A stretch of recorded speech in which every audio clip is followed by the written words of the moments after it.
Doctor గారు ఈ ప్రశ్నని సుధాకర్ అడుగుతున్నారండి. నాకు ఈ మధ్యనే పెళ్ళయింది. నా భార్య కూడా జాబ్ చేస్తోంది. తను అందరితోనూ నవ్వుతూ మాట్లాడుతుంది. తన మగ కొలీగ్స్ని భుజం మీద కొట్టి మాట్లాడుతుంది. ఈ రోజుల్లో ఇవన్నీ మామూలే, కానీ అలా చూసినప్పుడు నాలో చాలా అసహనం పెరిగిపోతోంది. తన మీద నాకేమీ అనుమానం లేదు, కానీ అలా ప్రవర్తించడం మాత్రం తట్టుకోలేకపోతున్నాను. పోనీ అలా ఉండవద్దని చెబుతామంటే నన్ను గురించి తక్కువగా అనుకుంటుందేమో అని భయంగా ఉంది. ఆమె ఫోన్లో తన మగ కొలీగ్స్తో నవ్వుతూ మాట్లాడినా నాకు కోపం వచ్చేస్తోంది. ఎంతగా నియంత్రించుకుందామన్నా కుదరటం లేదు. అసలు విషయం చెప్పకుండా ఆమెలో మార్పు రావాలంటే ఏం చేయాలి అని అడుగుతున్నారు. సుధాకర్ గారు, మీరు చెప్పినటువంటి విషయం మనం గమనించగలిగితే మీరు మీ మిస్సెస్ గారి యొక్క ప్రవర్తన లక్షణాలు అనుకున్నటువంటి సాన్నిహిత్యం మగవాళ్ళతో ఉన్నటువంటి మీరు చాలా ఇబ్బంది పడుతున్నారనేది మనం గమనించగలుగుతాం. మీకున్నటువంటి ఈ యొక్క లక్షణాన్ని మనం ఏం చెప్పొచ్చునంటే లిటిల్ బిట్ అంటే పొసెసివ్ ప్రాబ్లం అనిపిస్తూ ఉంటుందండి.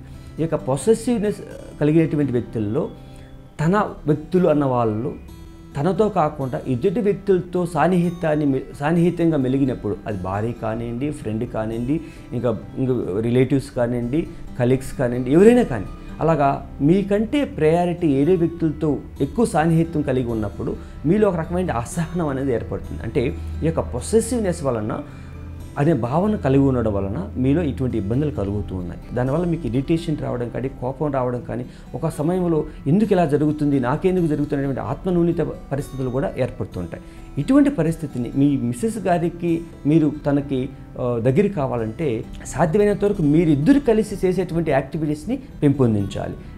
అలాగే కాకుండా మీరు ఒక సోషల్ రెస్పాన్సిబిలిటీస్ కలిగి ఉన్నప్పుడు మీలో ఉన్నటువంటి సాన్నిహిత్యం, మీరు కూడా తన ఫ్రెండ్స్తో కూడా చాలా క్లోజ్గా మెలగడం అనేది తనకేమైపోతుందంటే ఆటోమేటిక్గా మీపైన ఎక్కువ తన భావాలు పెంపొందించుకొని ఎదుటి వ్యక్తిని భుజం తట్టి పలకరించేటువంటి గుణాల్లో మార్పు వచ్చేదానికి ఆస్కారం.